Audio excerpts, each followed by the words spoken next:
Kebun Raya Bogor tentunya adalah spot wisata yang sudah tidak baru lagi.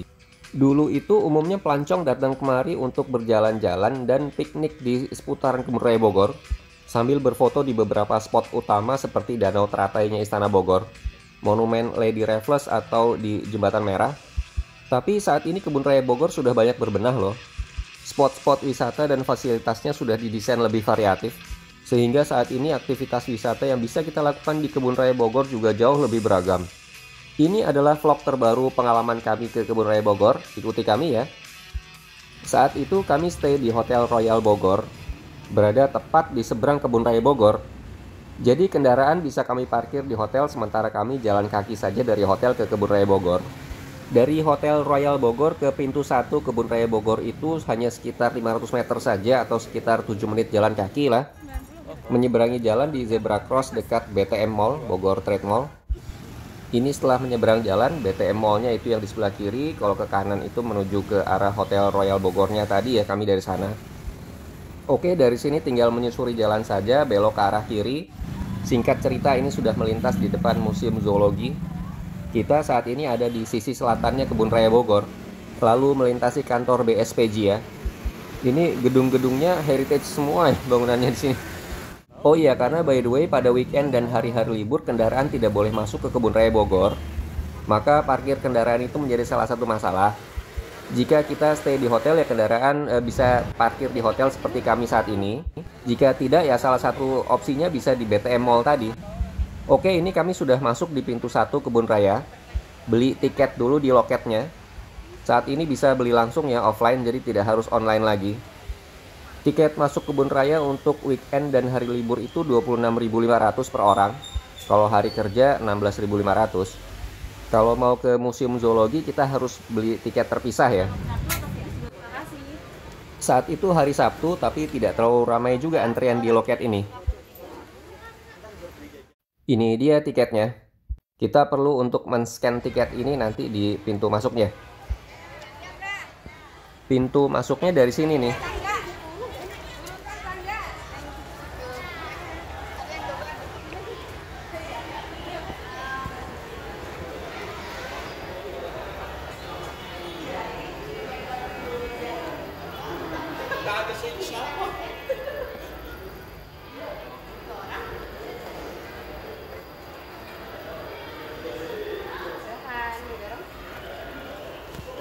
Dorong ya?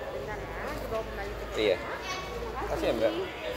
Jalan sedikit ke utara dari pintu masuk ini kita akan tiba di Monumen Lady Raffles. Di sana terdapat penyewaan sepeda goes atau sepeda listrik gitu ya. Kita bisa sewa selama 1 jam tapi nanti harus dikembalikan ke tempat yang sama. Ada plus minusnya sih karena kita jika ingin mengeksplor ke tempat lain dan dalam waktu 1 jam diperkirakan kita belum akan bisa mengembalikan sepeda ke tempat tadi kita menyewa. Opsi lainnya ya berjalan santai seperti yang kami lakukan saat itu. Ini adalah area Taman Meksiko. Belok kanan dari pintu masuk tadi sekitar 200 meter saja. Sesuai dengan namanya di sini banyak koleksi tanaman sukulen, kaktus dan lain-lain tanaman gurun yang mengesankan Meksiko lah di film-film koboi gitu. Saat ini spot-spot di Taman Meksiko ini sudah didesain lebih menarik dan instagramable. Sehingga di Kebun Raya Bogor juga banyak foto yang bisa diambil. Menurut informasi bahwa terdapat lebih dari 100 spesies di Taman Meksiko ini, sebagian besar koleksi tanaman di sini didatangkan dari Amerika Tengah dan Amerika Selatan. Di kejauhan terdapat area taman akuatik. Dari Taman Meksiko kami akan ke sana. Sesuai dengan namanya, taman akuatik berisi koleksi tanaman air. Kami baru tahu juga bahwa ternyata klasifikasi tanaman air itu banyak. Tanaman air terbenam, tanaman air mengapung, dan lain-lain. Dari sini kami bergerak lagi ke arah kanan, melintasi jembatan Sungai Ciliwung. Itu yang di depan itu, yang warna putih ya jembatannya, besar. Jika diperhatikan dengan seksama, Sungai Ciliwung ini juga sebenarnya mengalir di tepi taman akuatik tadi. Ini sungainya mengalir dari arah selatan ke utara ya. Lewat sedikit dari jembatan Sungai Ciliwung tadi, kita melewati jembatan berikutnya yang lebih kecil sih yang ini. Di depan di kejauhan itu restoran rasa ya, dengan lapangan rumput hijaunya yang ikonik. Landscaping area ini kami suka banget. Dikenal juga sebagai area Taman Astrid. Penamaan Taman Astrid ini ternyata dulu ada sejarahnya. didedikasikan kepada Ratu Astrid dari Belgia yang pada tahun 1929 berkunjung ke Kebun Raya Bogor. Area ini dibangun untuk event tersebut. Ini adalah penggalan Jalan Astrid.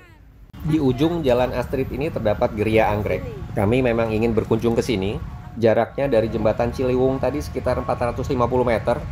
Lebih baik siapkan payung, mana tahu matahari cukup terik. Ini tampak depan bangunan Geria Anggreknya. Masuk ke sini sudah tidak bayar lagi ya. Jadi sudah include di tiket masuk kebun rayanya. Kesan pertama masuk gedung Geria Anggrek ini adalah bersih banget, terpelihara, asri dengan pot tanaman di sana sini. Ada penjualan souvenir juga ternyata di sini. Cukup beragam mulai dari bibit tanaman sampai ke kaos kebun raya. Kami masuk dulu ke ruang koleksi anggrek yang di sebelah kanan dari pintu masuk tadi. Sebelah kanan ini ya berarti sayap utara bangunan lah. Bersamaan kami tadi masuk serombongan mahasiswa IPB sepertinya ya. Bagi yang pernah masuk ke Orchid Forest Lembang, penataan ruang koleksi di sini ya mirip-mirip lah. Ada trek jalan yang berputar ya cukup berliku. Di kiri kanan trek tersebut kita bisa menikmati koleksi tempat ini. Walaupun memang karena di Orchid Forest itu tempatnya lebih luas ya koleksinya juga lebih banyak. Meskipun demikian menurut kami sih koleksi anggrek dan vegetasi lain di Geria Anggrek Kebun Raya ini ya udah bagus banget. Papan informasinya juga cukup tersedia di mana-mana. Kami sangat menikmati koleksi anggrek di kebun raya ini.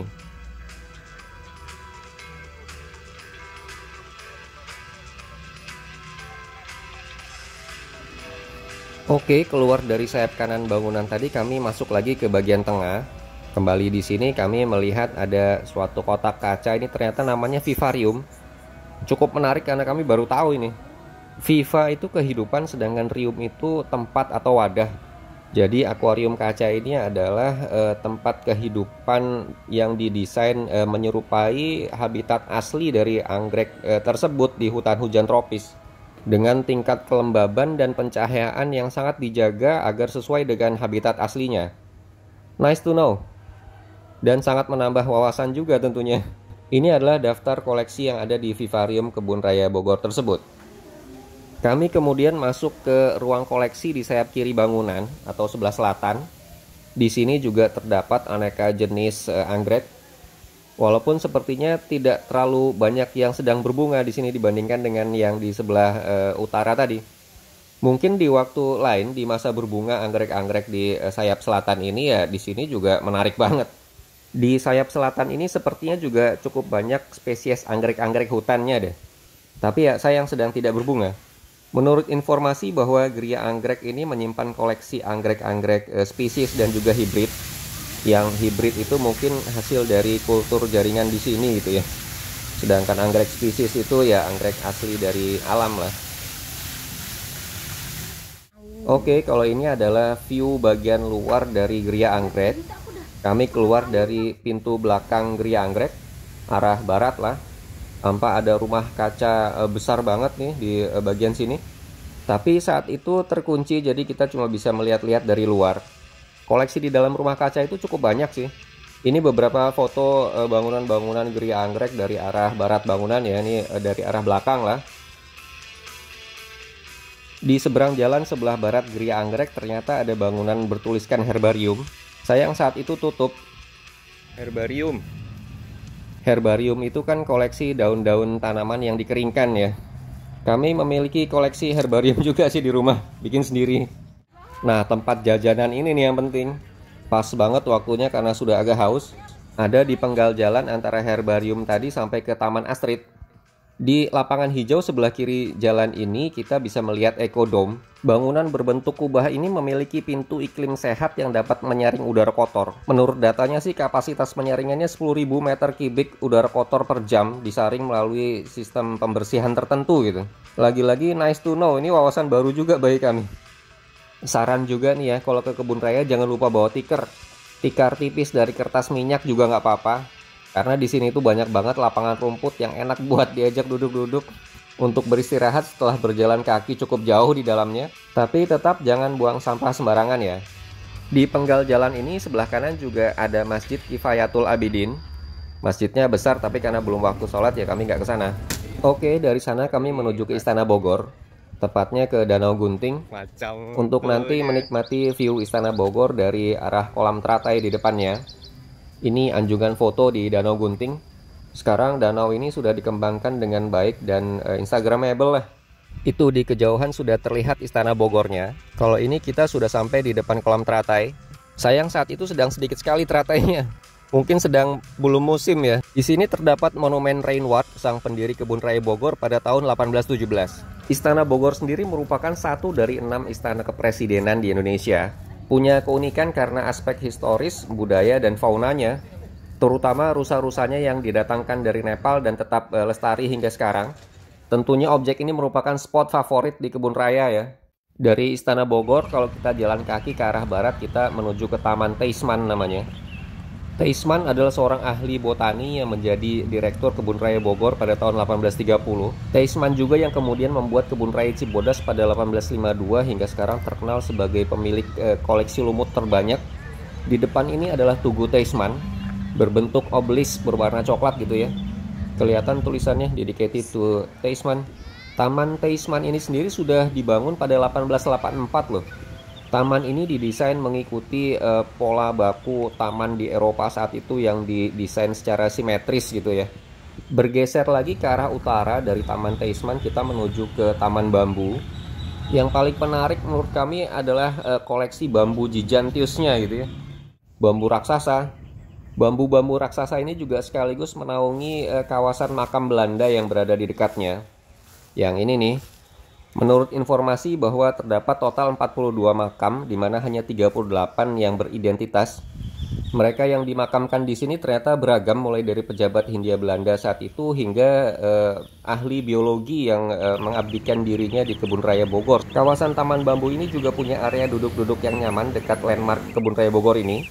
Oke, ini gerbang berbentuk segitiga Taman Bambu. Kita keluar dari sini ya.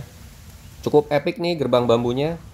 Cukup banyak kami melihat foto-foto di website yang diambil di sini. Dari area Taman Bambu kami kembali lagi ke dekat Istana Bogor lalu menuju ke arah depan.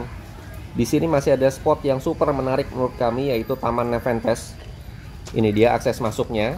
Taman Nepenthes ini berada dekat monumen Lady Raffles, alias sudah berada di area pintu masuk dan keluar Kebun Raya Bogor.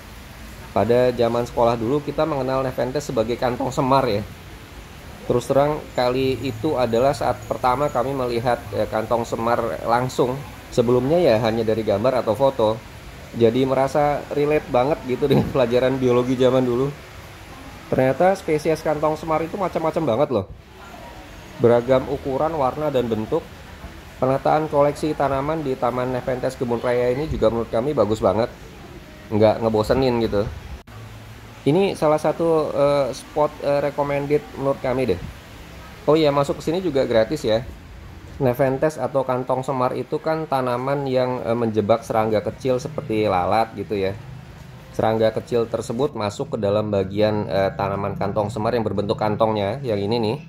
Kemudian serangga tadi mati dan diuraikan oleh kantong semar tadi. Tanaman ini mengambil unsur kimia yang bermanfaat dari sisa-sisa serangga tadi. Ternyata itu karena kantong semar biasanya hidup di daerah atau tanah yang miskin unsur hara gitu. Jadi mereka mendapatkan unsur hara atau zat kimia yang berguna bagi kehidupannya itu dari serangga-serangga tersebut. Ya demikianlah ekosistem diciptakan oleh Yang Maha Kuasa, menarik ya. Spot terakhir adalah monumen Lady Raffles. Monumen ini berupa gazebo dengan tiang 8 pilar yang mengelilinginya. Terus terang menurut kami pagar pendek yang dibuat belakangan ini mengganggu karena mengurangi keindahan bangunan aslinya. Monumen ini dibuat oleh Sir Stamford Raffles untuk mengenang istrinya yang meninggal karena malaria di Bogor saat itu. Monumen persegi di bagian tengah memuat sebuah puisi cinta dalam bahasa Inggris klasik. Puisi karya Olivia Marian atau Lady Raffles itu sendiri. Dari sini kami menuju pintu keluar. Total kami menghabiskan waktu sekitar 3 jam di dalam kebun raya. Saat itu sudah sekitar pukul 12 siang. Di sebelah kiri ini ada Olive Gift Shop, toko oleh-oleh. Cukup beragam nih souvenir yang bisa kita beli di sini. Di jalan menuju pintu keluar ini juga ada Raffles Cafe. Cukup recommended juga. Ketika itu kami keluar lalu berjalan kaki saja menuju BTM Mall. Kami makan siang di sini. Ini saat masuk ke BTM Mall-nya, Bogor Trade Mall. Ini bukan mall yang terlalu premium ya. Tapi cukup ramai dan beragam di dalamnya. Pujasera ada di lantai 5. Supermarket juga ada di sini, Robinson Mall. Jadi kalau perlu jajan atau belanja sesuatu bisa sih di sini. Apalagi kalau Anda misalnya tadi parkir mobil saat mau ke kebun rayanya di sini.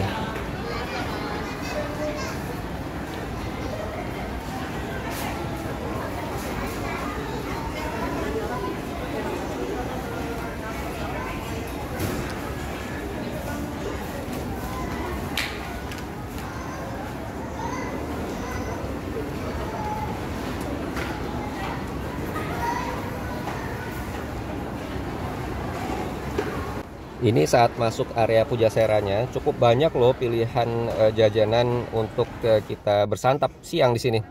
Yang menarik area santap outdoornya ya, yang ini nih. Di ketinggian lantai 5, view-nya langsung ke Gunung Salak.